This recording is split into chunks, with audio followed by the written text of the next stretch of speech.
For some things, but for others, it's quite good.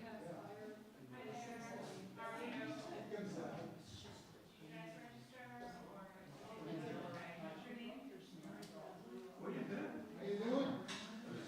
Good. Until I grew up.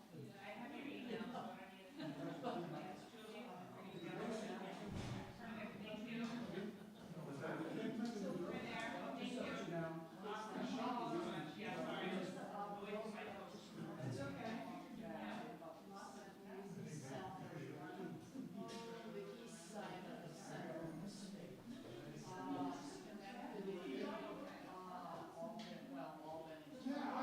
I'm surprised that you very much.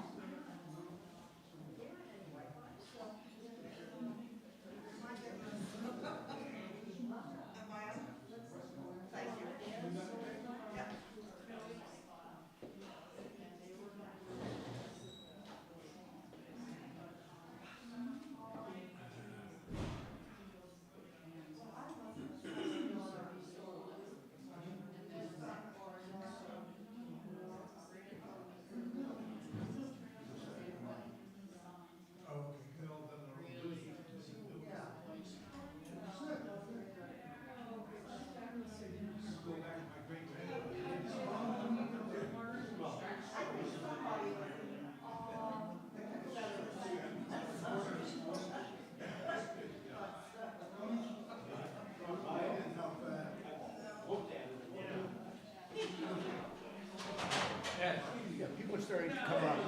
Good. I'd like to get a sense of how many.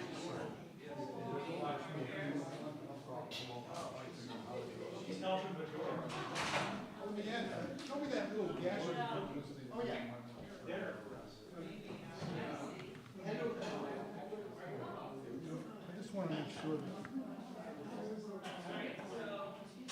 Oop. Okay, so it's the top button. The top button is The top button, that's the what? yeah, that's just the pointer. And this is the, Yeah, hold on a second. I need to do something to make it work. okay.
Welcome, everyone. My name is Joe Steinfield, and this is the second season of Stories to Share, which is a presentation of the Jaffrey Civic Center.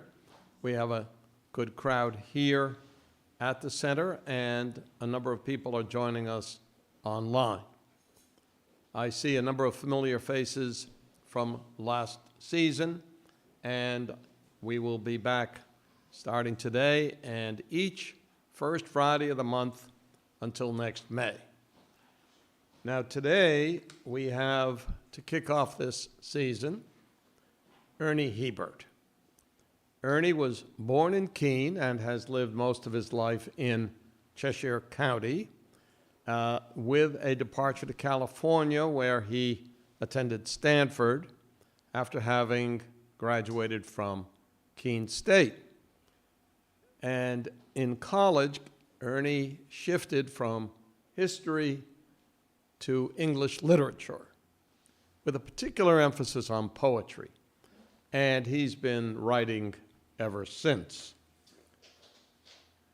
And teaching, I should add. He taught at Dartmouth College for a long time, and he has the notable distinction of being the first fiction writer to attain tenure at Dartmouth. And what it says on the Dartmouth website, quoting Ernie, is, "It's been my mission as a novelist to write about working people without idealizing or demeaning them, and without standing them up against the wall to represent some political ideology or notion of the author.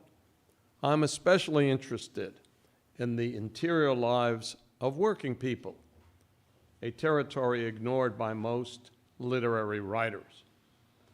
You know, he created the fictional town of Darby, New Hampshire, and has written many books set in that community. And now he's come out with a book called Whirlybird Island, Back to Darby, New Hampshire. Here's what the Concord Monitor says about Ernie. His novels are replete with characters, some of them like the people he grew up with in his native Keene, who rely on their determination and grit. More than anyone among New England letters, Hebert has held up a mirror to working people. Now, Whirlybird Island, while it is set in Darby, is something different for Ernie. First of all, it's a murder mystery, inspired by Ernie's father and the generation of men who fought in World War II and then returned to civilian life, still paralyzed by the horrors they witnessed in war. Last year, Ernie won the Lifetime Achievement Award from the James and Ewing Arts Program, a notable distinction. So it's a great pleasure to welcome Ernie Hebert.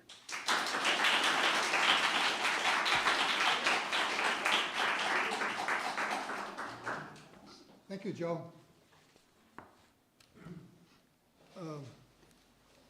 I'm gonna read this because if I started to talk, I would just ramble, and who knows where that would go. I'd like to thank the Jaffrey Civic Center, Joe Steinfield, and Ed, who helped make it, and everybody who helped make this possible for me to be here today.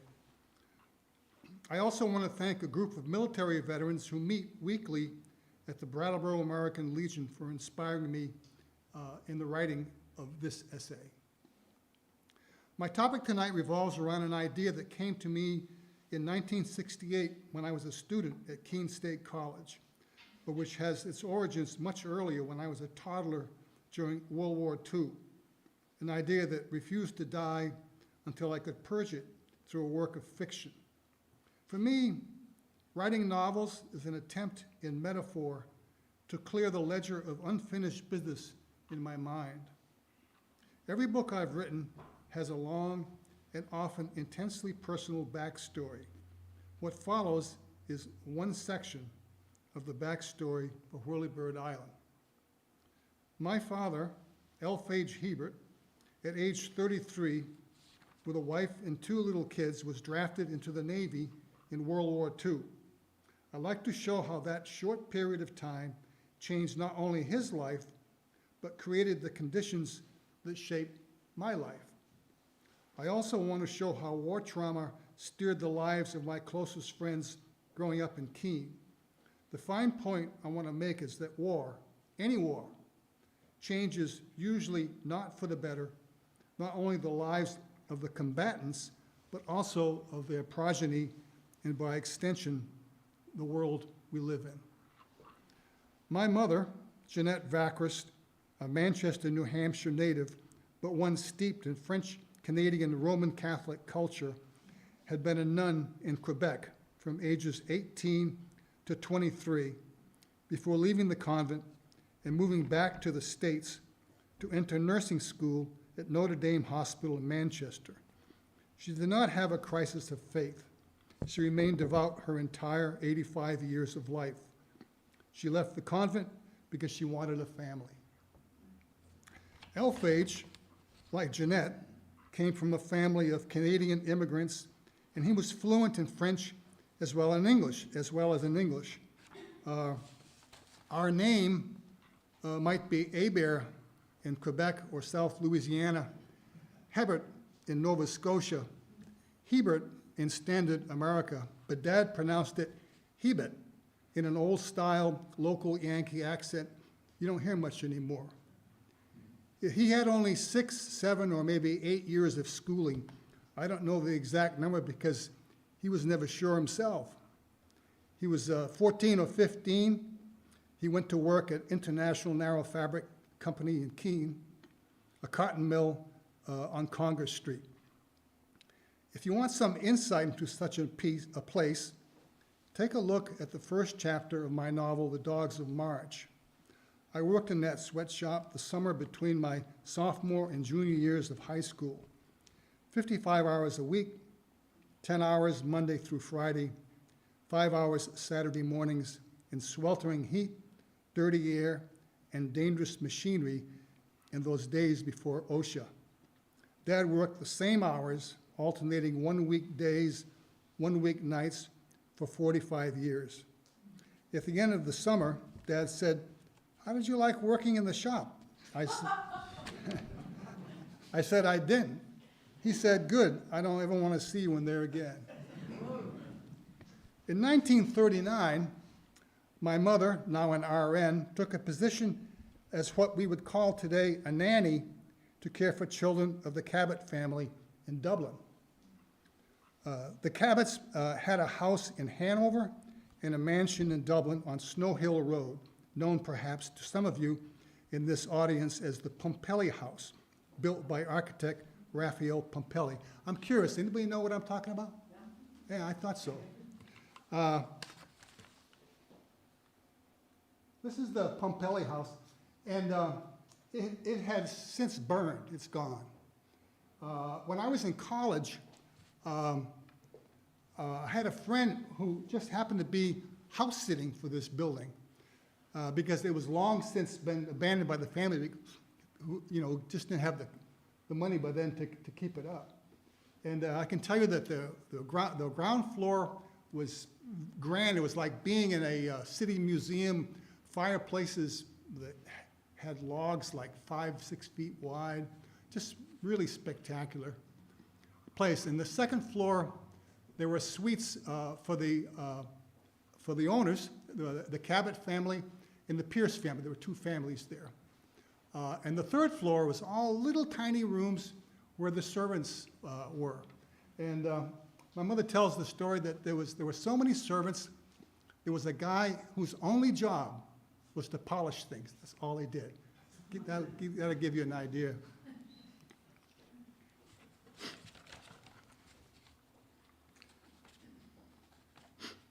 I got to say that this image is from The Monadnock Summer by William Morgan. It's a wonderful book if you like history of architecture. My mother had a friend who was an upstairs maid. Her boyfriend from Keene showed up one day on his motorcycle. Accompanying him on an Indian brand motorcycle was his pal, Elphage Hebert. Jeanette and Elphage double dated at the Curvin Club in Winchendon, Massachusetts. They discovered they had two things in common. Neither drank alcohol, and they both spoke French. They were virgins when they married in July of 1940. He was 27, she was 31. I was born 10 months later on May 4 in Elliott Community Hospital in Keene.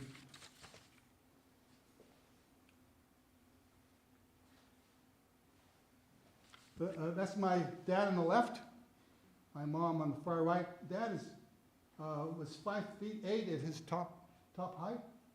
Mom was 5'2". The woman in the middle is my mother's mother, my grandmother, or as we would say in French, my mère. I'm not sure when that picture was taken, but.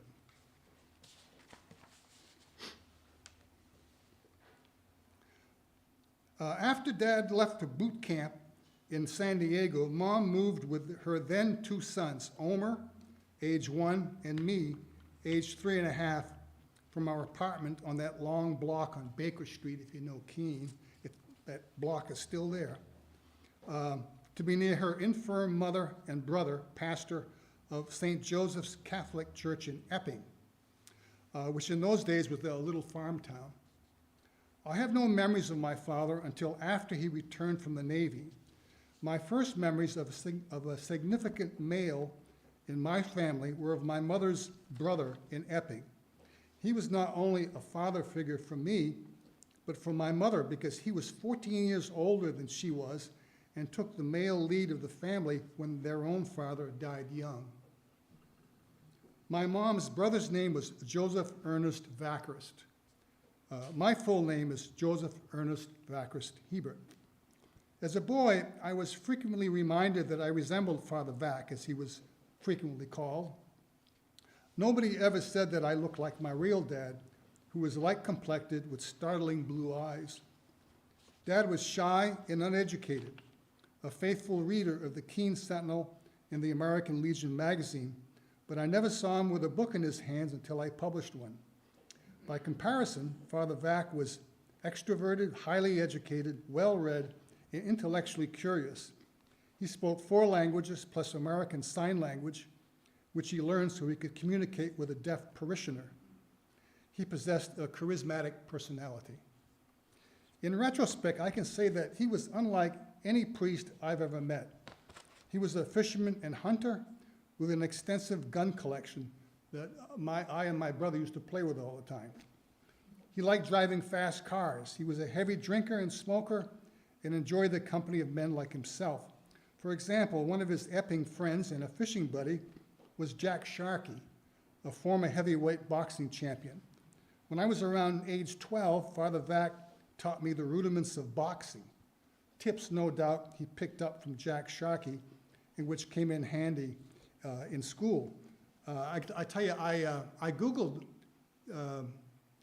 Jack Sharkey and somehow found a line where Sharkey had another fishing buddy who used to go to Mass at my uncle's church. The other fishing buddy was Ted Williams.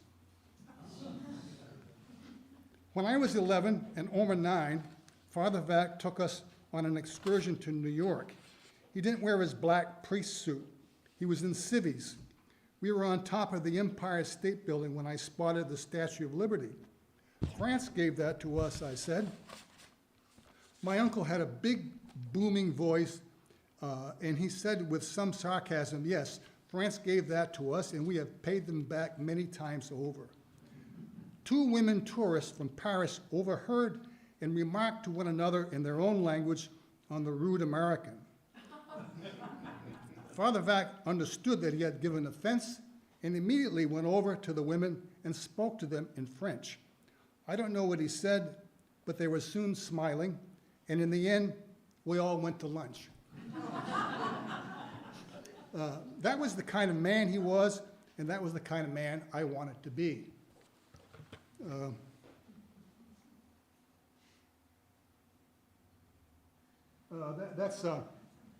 Father Vac when he was later in life when he was the Monsignor.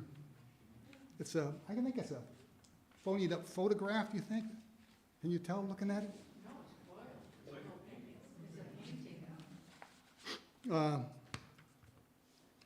Excuse me, I don't have a COVID or anything, but I do have a runny nose, which I've had since I was about 10 years old, by the way.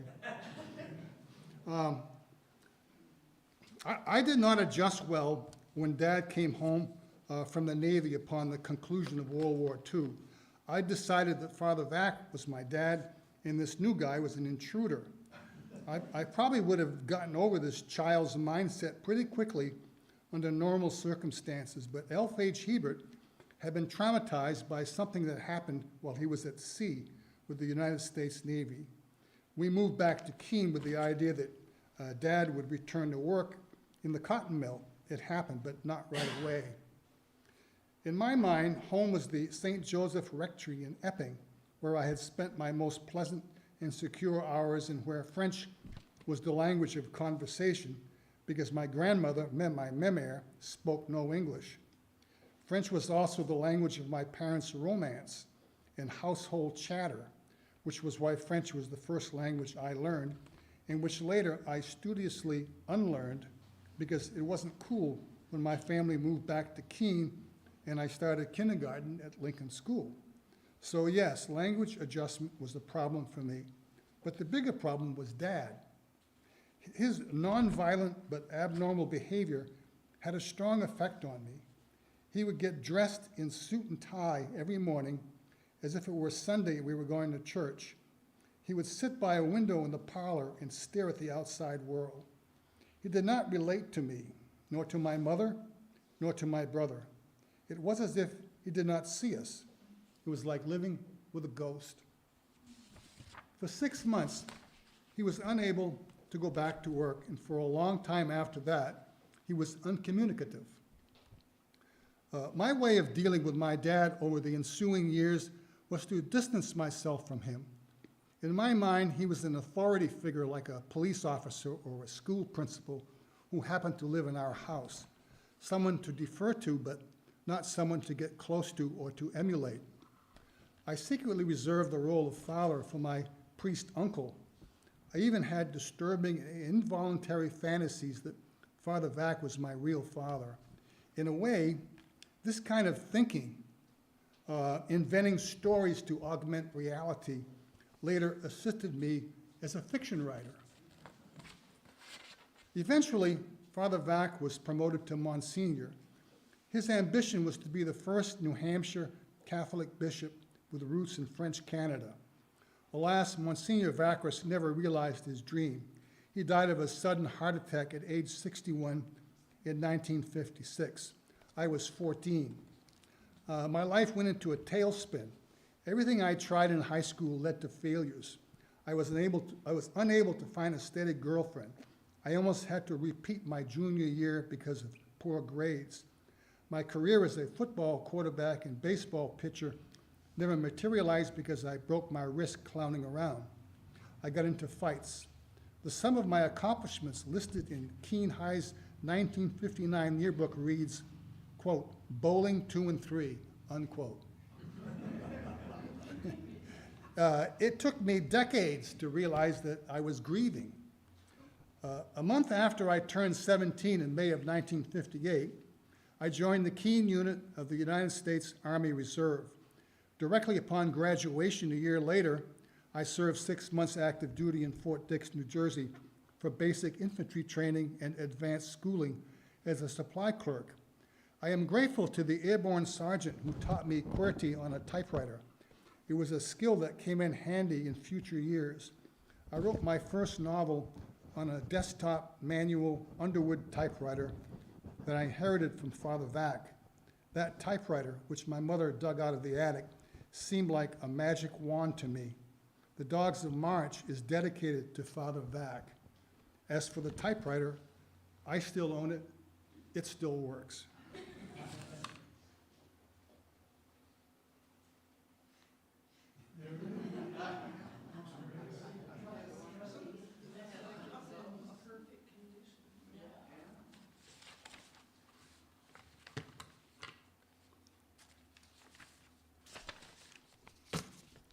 After the military, I went to work for New England Telephone and Telegraph Company, installing dial systems in phone company central offices all over New England. I bet you didn't know that White River Junction was, and for all I know still is, the toll switching center for all of northern New England. It was soon clear to me that I had neither the aptitude nor the passion for telephone work. I envisioned a career similar to my high school experience, dominated by frustration and mediocrity. What kept me on the job was the paycheck, the comfort of a union, and the fact that it wasn't like my dad's cotton mill, a sweatshop. In the succeeding transitional period of my life, two people stepped up to help me. One was the first girl I was serious about. Let's call her Moira. The other, let's call him Bob, was my closest boyhood friend going back to first grade at St. Joseph's Elementary School in Keene. They were both serious-minded college students. I'd always been a reader, but Moira and Bob improved the quality of the books I read by recommending reading matter they came across in their studies. Besides youthful intellectual curiosity, we had something else in common: fathers traumatized by war. War, in a very real sense, shaped our future lives. Moira came from money, not big money, more like enough to get by comfortably money, which was a good thing because her father, as far as I know, never held a job for long and failed in the business enterprises he took on. I remember him as kind of non-committal. I learned later that he was one of those solitary alcoholics who just wanted to be left alone and could not seem to relate to the world. He was more or less MIA from his family. He had been a bomber pilot during World War II whose plane crash landed in Germany, or maybe he bailed out. I can't remember the details. He and his wife had two daughters. The younger one died in middle age after a life of alcoholism and drug abuse. The older daughter, my love interest, joined the Red Cross to serve in Vietnam. It was an experience that marked her for life, although I don't think in a productive way. Moira had one bad marriage and a decades-long affair with a married man that did not end well. There was something missing in both of these smart, beautiful, and engaging women. I can't prove it, but I believe that their vulnerabilities were related to the trauma that their dad suffered in war, elements of which he passed on to them. Bob's father was an alcoholic of a different order, a raging, self-pitying type who died before his time. He attributed his own debilities to the many months he spent in combat as a combat infantryman in the front lines in Europe. His three sons could never respect him. In my estimation, they survived whole only because of the strength, good humor, and mental stability of their mother.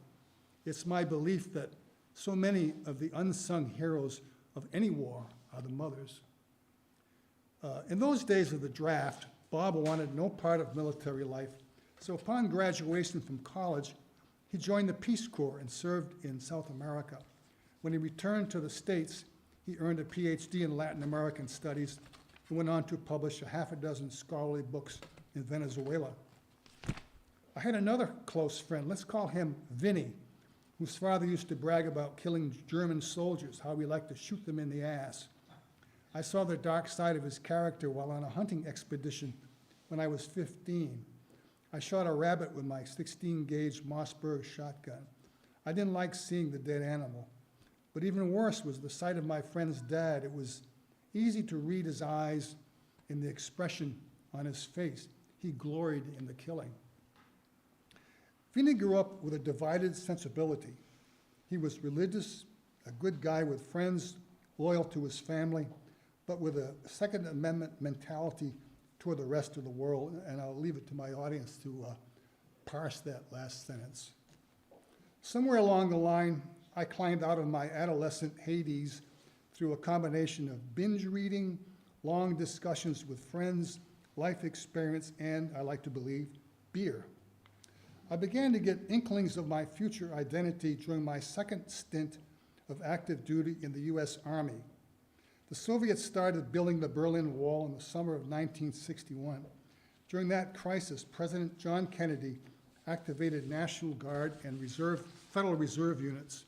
I was called for a year and assigned to a National Guard artillery battery headquartered in Milford, New Hampshire. I pretended to be upset at this surprise deployment, but actually I found myself secretly giddy. I had an excuse to get away from the phone company. It was that surprise surge of elation that told me that the truth was I hated my job. When I arrived by bus at Fort Bragg, North Carolina, First Sergeant Piper asked me what my MOS was. MOS is Army lingo for Military Occupation Specialty. I said, supply clerk. He said, no, you're a cannoneer on an 8-inch howitzer. For a young guy, playing at war with real ordnance without anybody shooting back at you was more fun than any video game I can imagine. Today, in honor of the deafening noises produced by the howitzers, I wear 2 hearing aids and I still can't hear very well. I made my first black friend at Fort Bragg. His name was Lathan Marshall. He was only 2 years older than I, but much more mature. He was a husband and father.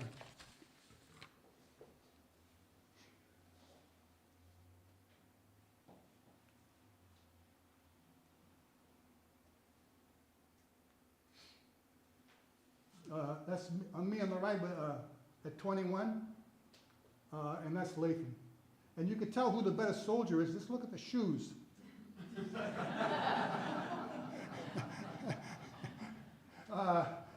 Yeah, and the cigarette, which I eventually quit. Anyway, Lathan was a good guy.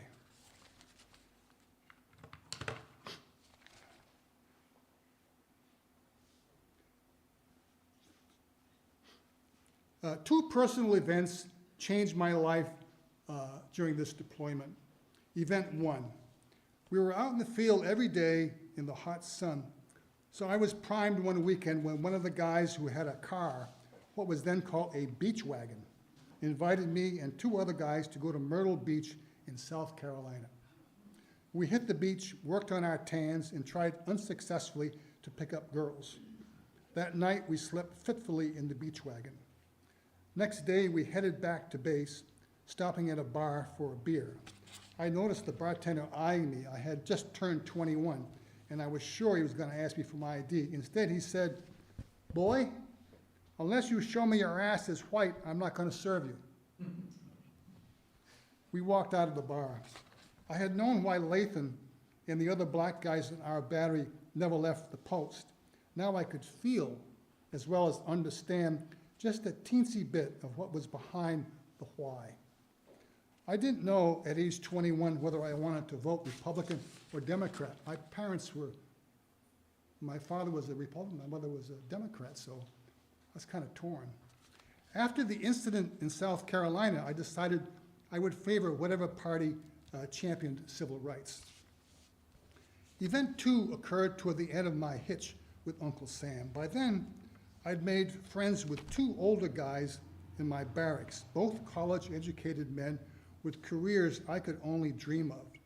Chuck Gilson was a high school history teacher in Pittsfield, Massachusetts, and Eddie Grimison was a fine arts painter from West Hartford, Connecticut.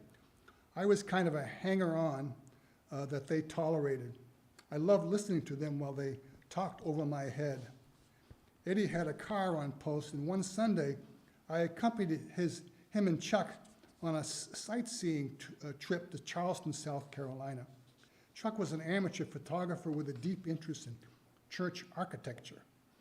We sauntered around Old Charleston. Chuck took pictures, and Eddie made rapid sketches with watercolor paints. I began to experience that odd man out feeling as the 2 educated guys gabbed animatedly about this historical building or that. Finally, just to be noticed, I said something, I can't remember what, about a church. Chuck grimaced and said, "It's a neo-Gothic monstrosity." That phrase, neo-Gothic monstrosity, was like a direct hit to my psyche from a 220-pound round fired by an 8-inch howitzer. I thought, if I could talk like that, I might amount to something. I decided then and there that I had to go to college. In the fall of 1964, I left New England Telephone and Telegraph Company and enrolled at Keene State College. Freshman year, I was tied with a senior for the highest grade point average in the school. It was the first time in my life that I had evidence that I could be good at something. Probably the worst year for the country in my adult life was 1968. Martin Luther King was assassinated April 4th, and Robert Kennedy June 6th. Protests of the Vietnam War brought out philosophical and ideological differences in the citizens of our country that continue big time to this day. Matters came to a head during an anti-war rally on the KSC campus that I attended with my college friend and roommate. I was into the spirit of the rally until the crowd started chanting, "Ho, ho, Ho Chi Minh." Suddenly, I felt sick inside. Ho Chi Minh was the leader of the people who were killing American soldiers. I made my feelings known to my friend. Mad with the fervor of the moment, he said, "You're either with us or against us." You know, it's a phrase that I hear now from everybody. I walked away. My feeling was, these people are all crazy. I'm crazy. Everybody I know is crazy. Also, everybody I don't know. I resolved my malaise by falling in love with a tall brunette. We made it legal through matrimony March 22nd, 1969. We're still together. She's making supper, by the way. She's in Westmoreland, I hope, or that's what she tells me. And she got a New England Warrior yourself class on. It was during the madness of the Vietnam War that I began to think about the idea of trauma as a subject for fiction. I thought about my friends with fathers damaged by war. What struck me was not the battle fatigue of the combatants, but of the effect on their loved ones. I came up with a theory that the youth outburst of the 1960s had roots in trauma passed down to sons and daughters from their dads whose minds were messed up by war. Around this same time period, I decided that I was going to be a writer. I asked myself, "Self, what do you know that you could write about that would be true to life?" Self said, "You know trauma, Ernie. You know its sights and sounds. You know its stink." I wanted to write a novel that contained the theme of war trauma passed down to the next generation. I conceived of characters very much like my dad and like the other screwed-up dads I knew. I immediately started to write. Got to maybe a third of the way down the first page before I realized that, one, I had neither the skills nor breadth of knowledge to write such a book, and two, I couldn't write in an honest way that wouldn't hurt my dad and all those other dads. They would recognize themselves. I abandoned my less than one-page manuscript. Years passed, and I went on to other ideas, other writing projects. I did notice that trauma played a big role in my writing, even if I wasn't trying to write about trauma. And the theme of fathers and sons also kept reappearing in my work. In 2017, 2 years after retiring from college teaching and, I thought, fiction writing, it struck me that the old soldiers and sailors of World War II in my personal world had passed. A familiar voice in my head said, "Ernie, they're all dead. You have to write that war trauma novel that's been nagging at you all these decades." I went right to work, but hit a wall early. I said to myself, "Self, what do you say?" Self said, "You don't want to commit to another time-consuming and emotionally innovating writing project that is not going to make you any money. Enjoy your retirement." I went back to teaching myself to draw on the computer and to writing an occasional poem or smart-ass Facebook post, which, by the way, I love doing and still love doing. Life was good. Well, friend me if you want. Life was good. I relaxed in the belief that I had wrung out all the authentic literature that was in me. Then I reunited with a cousin I hadn't seen since childhood. I knew that my father's brother had been a terrible alcoholic. It was well known in family lore that he had shown up drunk for his daughter's wedding. My cousin told me that her father had been in the Battle of the Bulge. Furthermore, she revealed that her mother also had alcohol problems, and she had been an Army nurse.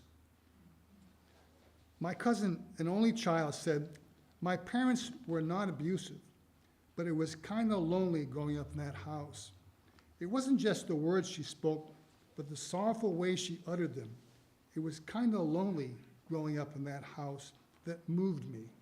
I knew in the instant she spoke that I had to get off my ass and fulfill the idea for the trauma novel that had lodged in my head in 1968. Quite to my surprise, it insisted on being a literary murder mystery that I named Whirlybird Island. A few years after my mother died, my father moved in with my own family when he was in his middle 80s. It was during this period that I not only got to know him better, but to love and respect him and to enjoy his company, in particular his sneaky sense of humor. When I asked if he wanted a Playboy tape that I spotted on his dresser, he said, "I'm working my way up to it."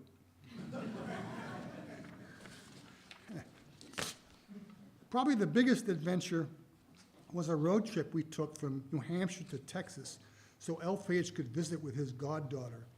It was during that journey that Dad told me about the event that traumatized him during the war. Seaman Elphage Hebert worked in the engine room of an LCI, which stands for Landing Craft Infantry. As warships go, it was very small and lightly armed, and as far as I know, it never had a name. Dad always referred to it as the LCI.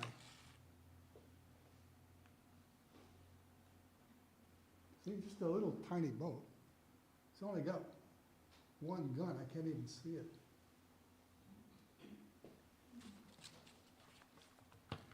Somewhere in the Pacific, among the Philippine Islands, the ship got stuck on a rock for 5 days, an anxious time for the crew.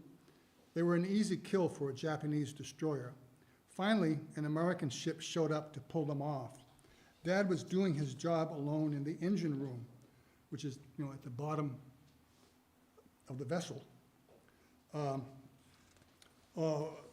When the craft was jerked off the rock, lurched to one side and knocked him over.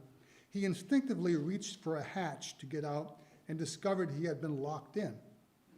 Dad's panic was momentary and he returned to his work. It was only later that the trauma set in. He was upset, not because they had locked him in. He knew that the compartment had to be sealed. He was upset because nobody had told him he was the lone sailor to be put in a position to be sacrificed. I would have volunteered, he said. What it boiled down to was that instead of being presented a chance to be a hero, he was designated as a chump. The result? Feelings of alienation and betrayal by his own people, especially the officers. You don't have to be shelled to be shell-shocked. Any number of events can shell-shock a person into a bad state of mind that metastasizes into a mental illness. And my guess is everyone here, at one time or another, has been touched by such an experience, either personally or indirectly through the pain and behavior of a loved one. War is an ideal petri dish to incubate personal as well as societal demons.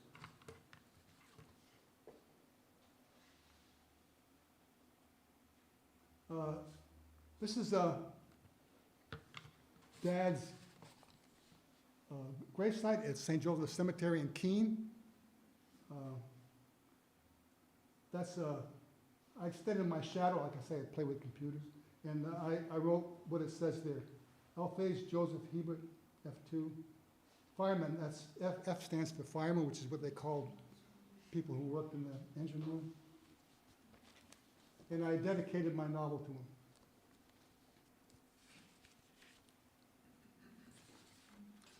In my 81 years, my country has been involved in World War II, the Korean War, the Vietnam War, an invasion of Grenada, 2 Iraq wars, a long Afghanistan war, and numerous warlike adventures all over the world.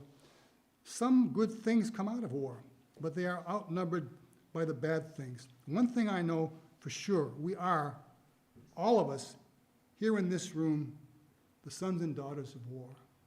Thank you for coming to hear me. That's all I have to say.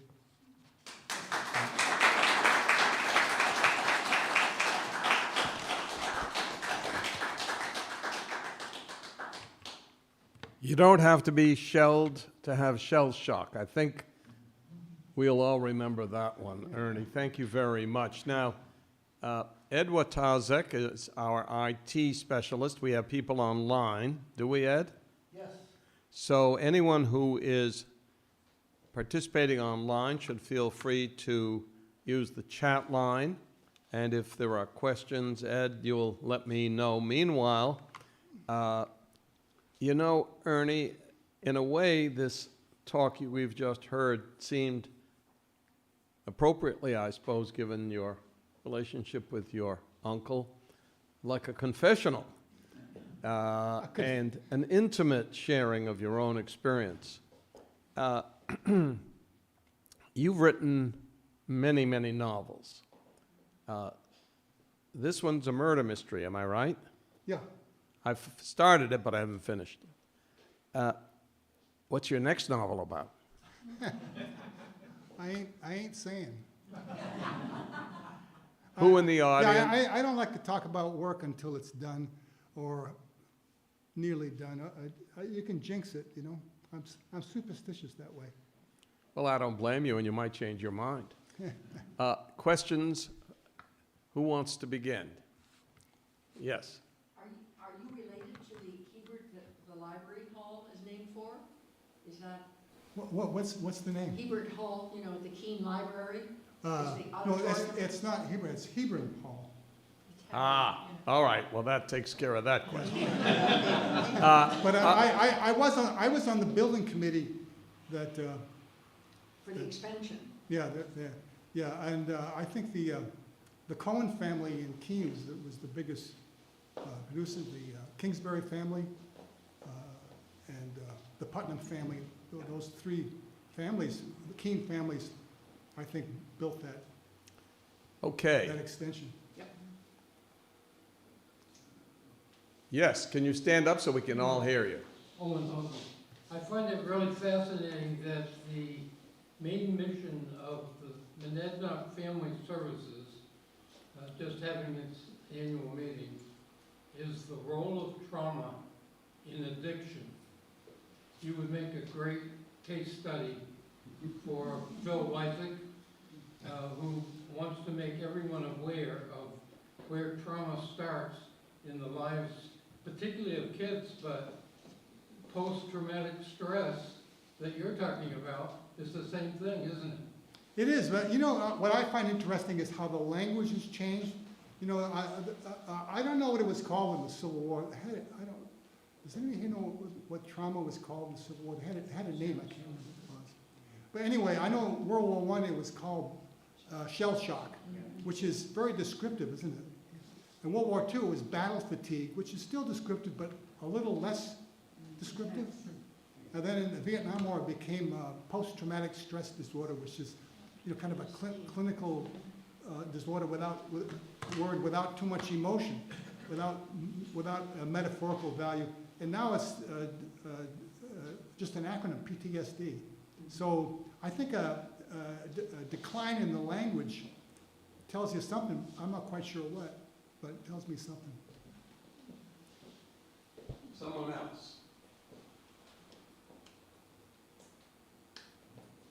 How important was being a reporter at the Keene Sentinel to your development as a writer? You know, Dayton, I didn't hear what you said.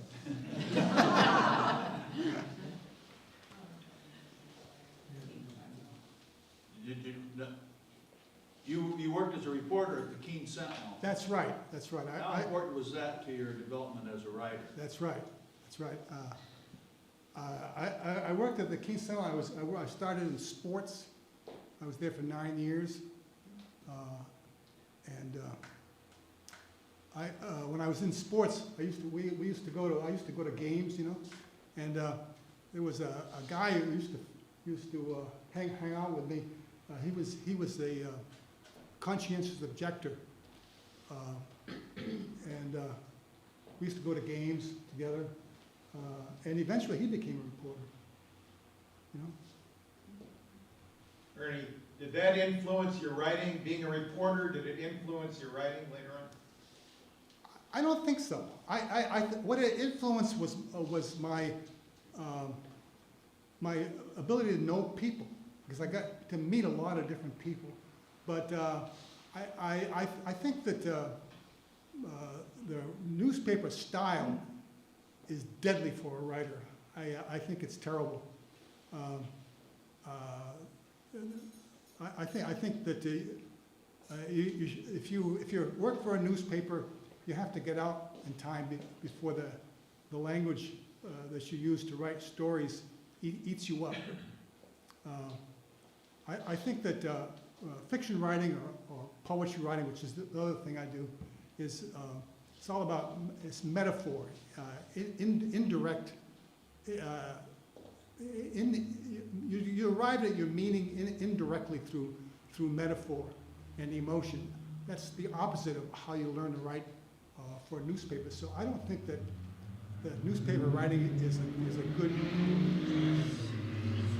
groundbreaking for it's a good background for fiction writing. But I'm sure that there are a lot of I'm sure I'm wrong, but you know, you ever have that feeling where you believe something, but you know you're probably wrong? I mean, a lot of religious people are like that, right? Ernie, what writers do you like? And this is the one they always have in the New York Times when they interview writers. What's the great novel that you've never read? Well, I don't know if I haven't read it, can I?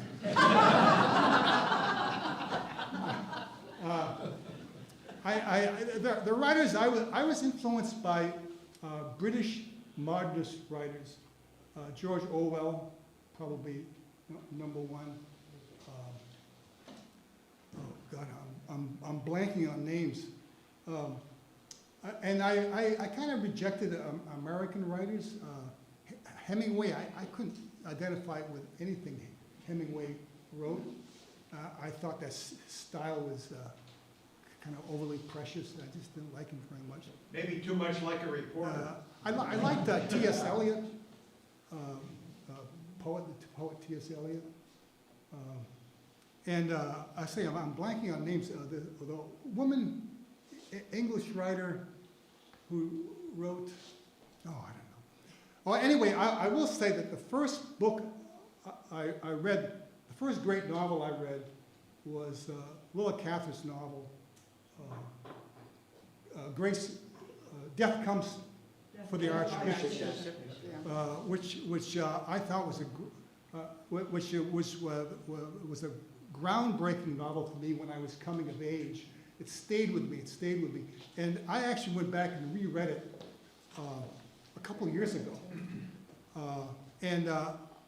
When I first read it, I thought, this is the best book I've ever read. And when I went back to it recently, I thought, this is the best book I've ever read. You know, in the second reading of that book, it's really a love affair between two men, but there's no sex in it. But it's about two men, both priests, and you can tell it's about them. It's a really deep, profound love affair. It's a great book. I just can't recommend it more. Other questions? Anything online, Ed?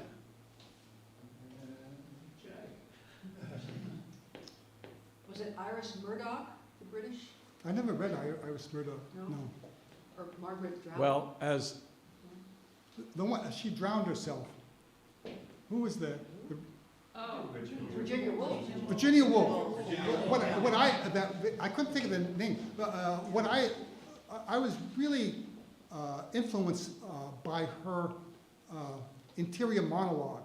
If you read Virginia Woolf, so much of her writing is it's not about what's happening. It's about what's happening in people's heads.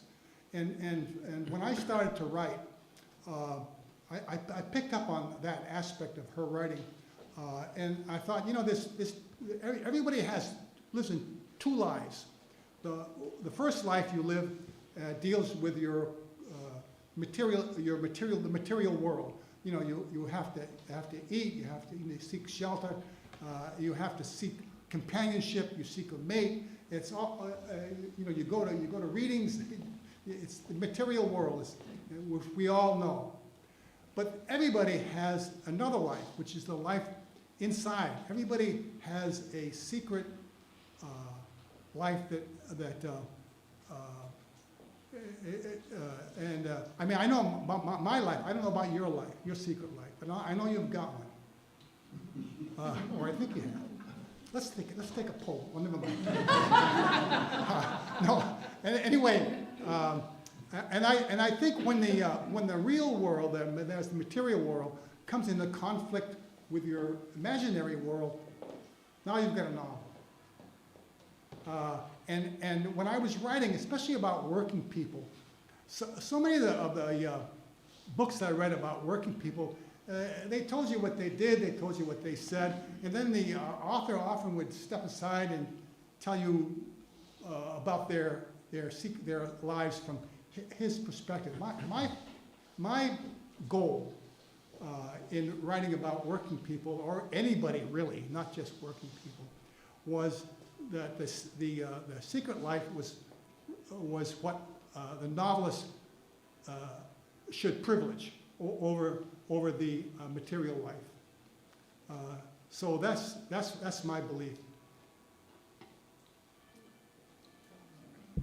Someone else?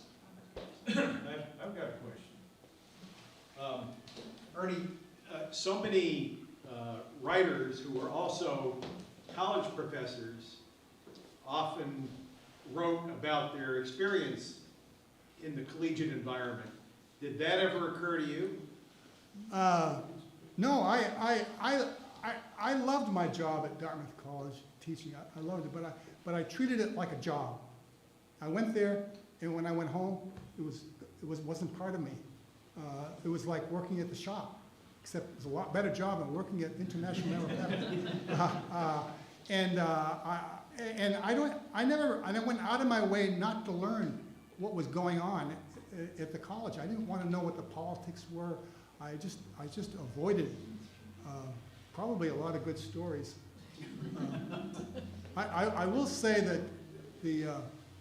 I did have an angel there, somebody who I completely respected, who supported me all the way through, and that was President James Wright.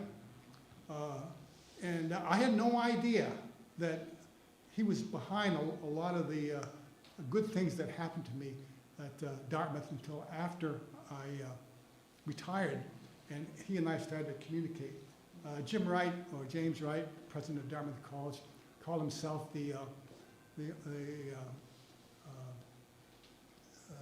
was the only Marine who was, a lower echelon Marine to ever become president of a major university, and he was always writing his books are all about the American soldier, so I highly recommend him.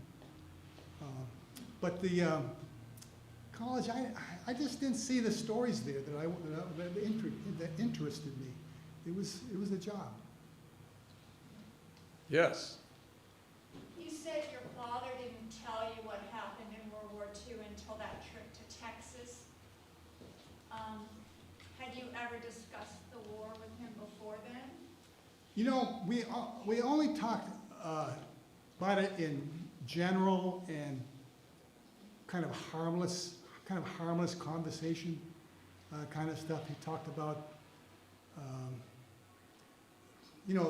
the Filipinos like to eat fish heads.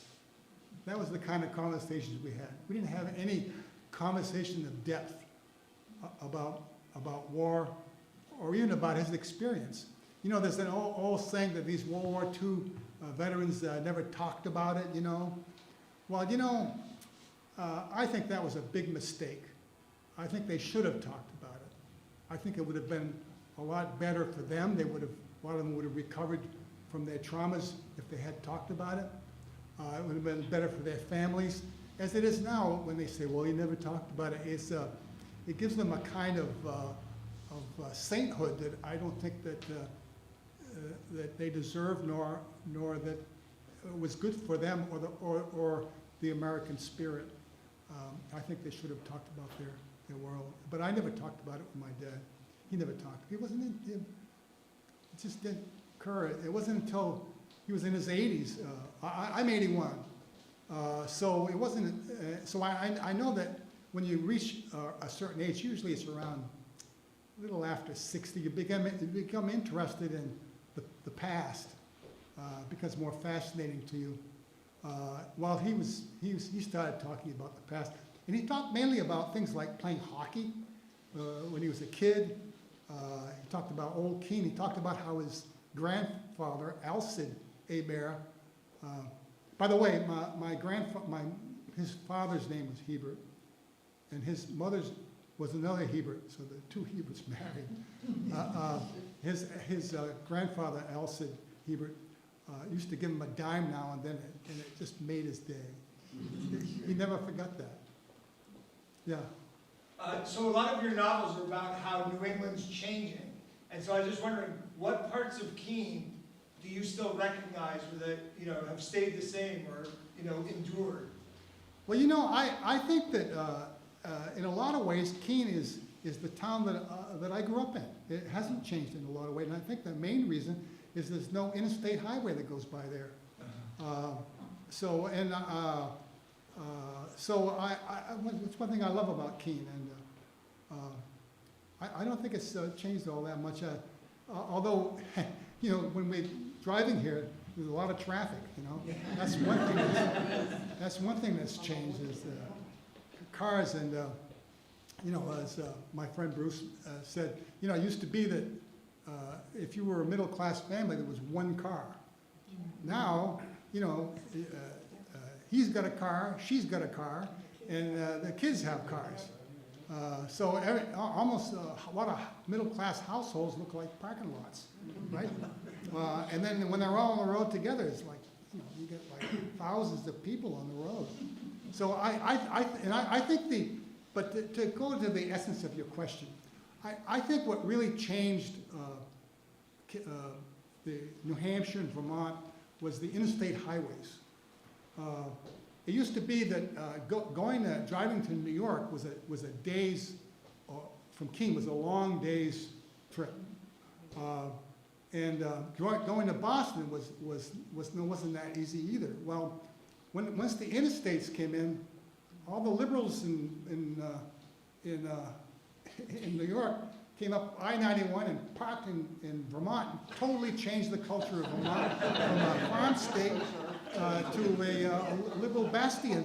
And the conservatives in Massachusetts, who despised the liberal Massachusetts, decided, well, screw it, I'm going to go live in New Hampshire on the east side and go up 93, and they changed that section. So I think that the state, the two states, Vermont and New Hampshire, have been changed politically by the interstate highways. And culturally, I'm not so sure. I think that Jaffrey's seems to me a lot like it was when I was a kid, and so is Keene. That's one reason I moved back to Keene. For me, home is the circulation area of the Keene Sentinel. Any town in the circulation area I would live in. When my wife and I lived in Lebanon, when I was teaching at Dartmouth, I was there for 26 years. Even though it's only like 60 miles or so from the county, I might as well have been in Timbuktu. It just never felt like home. Nothing against the place, it just wasn't home. I know that every time I leave, like my wife and I usually go south every summer, every winter, and when I come back and come down on 12 and get that first view of Mount Monadnock, I think I'm home. That's my feeling. And my daughter lives in Washington State, where they have Mount Rainier, that incredibly fantastic mountain. Well, and then we have Little Mount Monadnock here. Well, I'll take Mount Monadnock. Well, on that note, No. yes. Just a comment online from Kathy L., who says, "Great to see and hear you again, Ernie." Well, God bless you if there is one.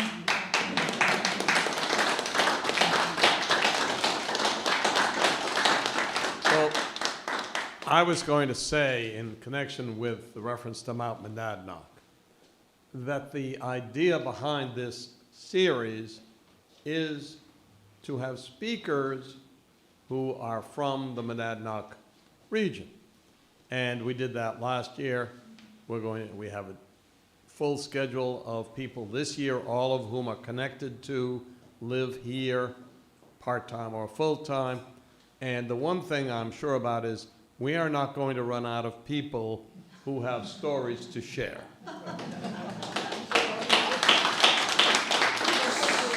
So Ernie Hebert, thank you for sharing your stories with us. Thank you all for coming. Now, there is a reception. Please join us. November 4, the distinguished educator and writer, Sarah Lawrence Lightfoot, will be here. Slightly different format.